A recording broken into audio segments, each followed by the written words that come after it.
sure you've heard of him. I hope you've heard of him. Galactic Civilizations 2 is the big game he made a whole bunch of waves about. I'll talk for a second about Galactic Civilizations 1, the original. Pictured here is the PC version. That's not the one I'm talking about. I'm talking about the version for OS 2. How many people here even know what OS 2 is? Oh wow, yikes. I'm older than I thought. OS 2 was a competing operating system with DOS back in the day before Windows 3.1 came out. And Brad Wardell was there on the Usenet message boards looking at all the games coming out for DOS and said, they're making all these strategy games and they're doing it stupidly. I know exactly how to make this game awesome. Like, how many of us have played a game and said, yeah, I know how to make this better? Like, all of us, right? So he sat down and he made Galactic Civilizations 1, and I think I don't know if he's joking or not, but I think he said it made $600 in sales, and he even found a publisher. But that is tiny, because he made a game that only he could play. He made a game that was exactly what he wanted, and had no regard for his target audience. And he gave a whole 1-hour speech on this little nugget I just gave you at GDC, and I was there for it. It was really inspiring and really neat to listen to. So make sure you have a target audience, make sure you actually go towards it. You have to market yourself. You have to, as the previous talk said there, have a dev blog. Go to game jams, go to GDC conferences. Half the people all the people I've worked with in games have been people I've met at GDC.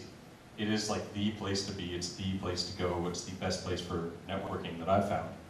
I also do like global game jam. I'm going to do the game jam at the end of this conference. Like, it's an excellent way to meet people, see what people can do under pressure in short frames of time, and just get a feel for them.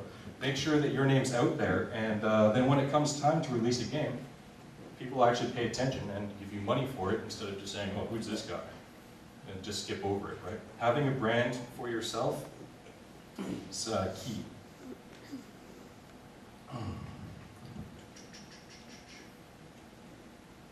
Oh, where am I?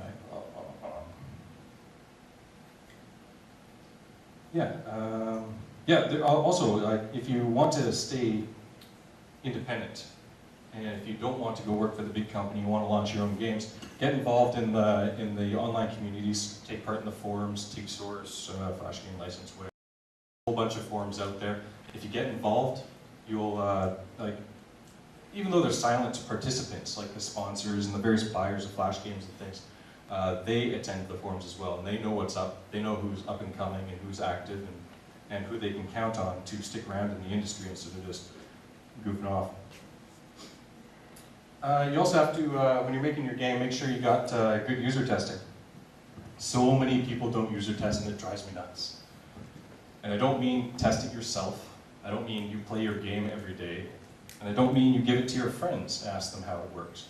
I mean actual strangers of any age group, of any country of origin or whatever. Just get a random person to play your game, and they'll tell you way more than you can ever learn yourself in bug testing, feedback, how good the tutorial works, things like that. When I was making Steambirds, I got 10 random people on the internet using a website called Flash Game License. They have a service where they'll stick just 10 people in front of your game. The only requirement is they know how to use a keyboard and mouse. Other than that, they might not even be gamers, right? But I'd say 9 out of 10 people couldn't figure out how to even interact with the game.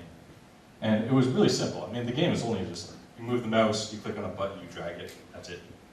And they couldn't figure it out. They're mashing all the keys on the keyboard going, oh, it doesn't work, right? But you never know that unless you do proper user testing. You got to do metrics as well. A lot of people told me, they said, hey Andy, can you help me out? My game's not selling, or it's not getting many hits or whatever. I said, oh, well, where's your problem? I said, oh, what do you mean? My game just isn't working. Well, with proper metrics, you can pinpoint exactly where your game isn't working. You can put little hooks into your code every time someone clicks on main menu or every time someone hits the fire button. You can log that to a server somewhere. There's free services like swfstats.com, places like that. They'll log all this stuff for free for you. All you have to do is actually log it, and then you'll know exactly where your game goes wrong. If you can, I found out in Steambirds that I think 60% of my traffic dropped off after level 5. Which tells me level 5 is too hard, right? Make level 5 easier, you get people to play your game longer. But it also told me that 98% of people actually completed the tutorial. That's huge! In the Flash game world, so many people just like drop in and out of games over and over and over again. But I knew that my introduction and the startup of the gameplay and the tutorial were gripping enough to keep people in the game right through level 1 and most people through level 2 as well. So it can give you excellent feedback. I also recommend doing some rapid prototyping. Rapid prototyping, if you guys don't know what it is, it's just this. It's really simple. Make stuff and test it, and repeat. So many people get stuck on the make stuff line, and they spend years on the make stuff line, and they don't even get it to a playable state. And I mean by testing it, I don't mean like make sure it compiles and there's no errors. I mean like actually sit a user in front of it and test it and see if it works. If your core game mechanic isn't playable after the first weekend of development, you should probably rethink what you're doing, right? If your core game mechanic requires a 1-year development on a 3D world to work, that's a pretty big risk. I don't think you're going to make much money doing that. And I mean, if you pull it off, great, but if you don't. Finally, polish. This is a car I actually saw in Alberta. It was a restored vehicle, but they only restored half of it. But I think it really demonstrated the effect of polish. You can have a core gameplay mechanic. Steambirds took me 2 days to create the first version of it from scratch. It was fully playable, it was multiplayer and everything. The game you play online right now is not multiplayer. So in my testing, I found it probably wouldn't have worked out so well, so I cut that feature. But I had a fully multiplayer version done after 2 days. I then spent 2.5 months polishing the game. Because that rusted bit on its own, though it may drive down the road, and though people may buy it, maybe, the one on the left side is going to sell way more. Way, way more. And you have to remember that everyone else out there, those other 700 games a day that are being launched, are the unpolished kind. So to make yourself stand out, polish, polish, polish, polish. Always polish. Don't tack on music at the end. Get a real musician that knows what he's doing and make music that actually fits the theme. Make swells and things at times when it's like action. You know, like there's all these little things you can do. Making menus better and all that kind of stuff. It's something key that you should do. All right, so that's just my really brief overview of how to make a game. But I'll get started a little bit on the industry, the Flash industry. Let's see here. So these are the things I'm going to cover in a second here. I don't need to read it out for you because you guys know how to read, right? So. I'm going to go through all these things one at a time, give a really brief overview of it. But the first two aren't really games, but I think they're worth mentioning. I mentioned rapid prototyping before, but prototyping serves a few other uses. You know the game World of Goo, I'm sure most of you have heard of that. World of Goo started off as a little game called Tower of Goo. It was a simple little game you can download off their site for free. And it was one of a few games that the development team made, 2D Boy, before 2D Boy existed. And that was the one that was downloaded the most. And that's why they chose to take that one and develop it into a full game. Other developers have done the same thing. Petri Perho from Crayon Physics Deluxe. He made, I don't know, 20 games over the course of 12 months. And he really liked the last game he made. I don't even remember what it was anymore. And he was going to turn it into a full game. And then what he did is he looked at his web analytics and found out that his prototype Crayon Physics, not Deluxe, had 20 times more web hits than anything else he made. So he said, okay, well, maybe I should listen to my fans. And he went and developed that game and scored a whole bunch of money from that and went on to make that kind of stuff.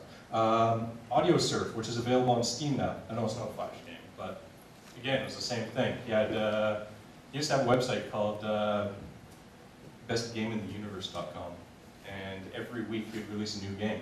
AudioServe was one of them, in a very prototype fashion. And again, it had the most web hits. So rapid prototyping, make a whole bunch of toys, make a whole bunch of core mechanics, find out which one people like the most, and turn that into a game. And then there's contract work. It may not be making a game, but it can sure help pay the bills. And if you're looking to make money making Flash games, it's something you should seriously consider. I really like contract work because I'm sure you're most familiar with this picture. As students, you lose all your money, and you're learning at the same time. Contract work, however, is companies paying you to learn. It's so great. I'm fairly new to Flash myself, but I had no idea how to manipulate video in Flash. And that's one of the big things that Flash does. Like YouTube is all video stuff, right? I didn't even know how to open a video clip. Like I was completely clueless. And the US military actually contracted me to make them a version of YouTube. I had about a month and a half to do it, and they gave me 10 grand for it. Now, it sure helps that there's pre-made YouTube clones already open source and available on the net, but I was able to pull them apart, figure out how video works, and I went through this awesome learning experience over a month and a half on everything to do with video manipulation and storage and all this kind of stuff, and they paid me for it. It was wonderful.